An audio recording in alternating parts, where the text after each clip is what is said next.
2 अगस्त 1981 की तारीख, आधी रात से ठीक पहले की बात है। प्रिमरोज नाम का एक मालवाहक जहाज मुर्गी का चारा लेकर बांग्लादेश और ऑस्ट्रेलिया के बीच सफर कर रहा था। खराब मौसम और कुछ कंफ्यूजन के चलते जहाज भटक गया और सुबह पता चला कि जहाज एक शैवाल की चट्टान से टकराया है। सूखी जमीन देखकर जहाज के कैप्टन को हिम्मत मिली। सामने एक बड़ा सा टापू था जिसमें मीलों लंबा बीच था। जहाज टापू से नजदीक था लेकिन समुद्र में काफी हलचल थी, इसीलिए लाइफ बोट उतारना मुश्किल हो रहा था। क्योंकि जहाज के डूबने जैसा कोई खतरा नहीं था, इसलिए कप्तान ने फैसला किया कि जहाज पर ही रुककर मदद का इंतजार करेंगे। धीरे धीरे कुछ दिन गुजर जाते हैं। एक दिन शिप के वॉच टावर में खड़े एक लड़के को कुछ लोग दिखाई दिए। उसने देखा कि कुछ लोग टापू के जंगलों से उस ओर आ रहे हैं। पहले तो उसे लगा कि शिपिंग कंपनी ने रेस्क्यू के लिए लोग भेजे होंगे। फिर उसने नजर जरा पैनी की तो देखा ये आम लोग नहीं थे। छोटे कद के लेकिन तगड़े आदमी जिनके घुंघराले बाल थे। इनमें से किसी ने भी कपड़े नहीं पहन रखे थे, सिवाय एक बेल्ट जैसी चीज के जो उनके कमर से बंधी थी।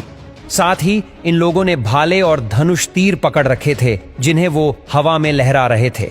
उसी वक्त वहां से कोसों दूर हांगकांग में रीजेंट शिपिंग कंपनी के ऑफिस में फोन की घंटी बजी। फोन उठा। सामने से कप्तान की कांपती हुई आवाज आई। 50 के आसपास जंगली लोग लकड़ी की नाव से जहाज पर हमला करने आ रहे हैं।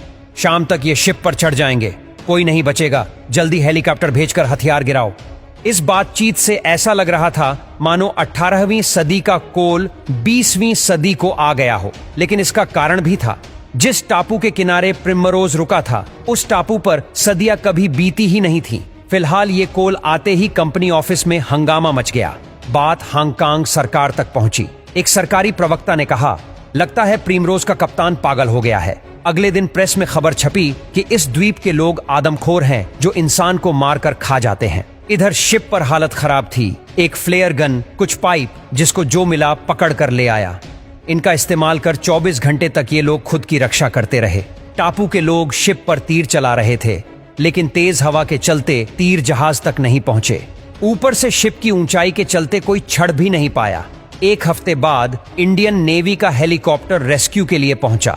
रस्सी से चढ़कर शिप में मौजूद लोगों को बचाया गया और जहाज वहीं खड़ा रहा। जिस टापू पर यह सब हो रहा था वह भारत के अंडमान द्वीप समूह का नॉर्थ सेंटिनल आइलैंड है और जिन लोगों ने हमला किया उन्हें सेंटिनल आदिवासी कहा जाता है।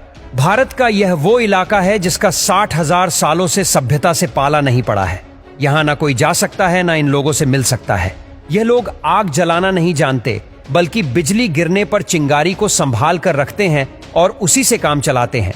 ये लोग खेती नहीं करते, बल्कि आदिमानव की तरह शिकार और खाना इकट्ठा करते हैं। सरकार की तरफ से यहाँ जाने पर पाबंदी है और यह लोग भी नहीं चाहते कि इनसे कांटेक्ट किया जाए।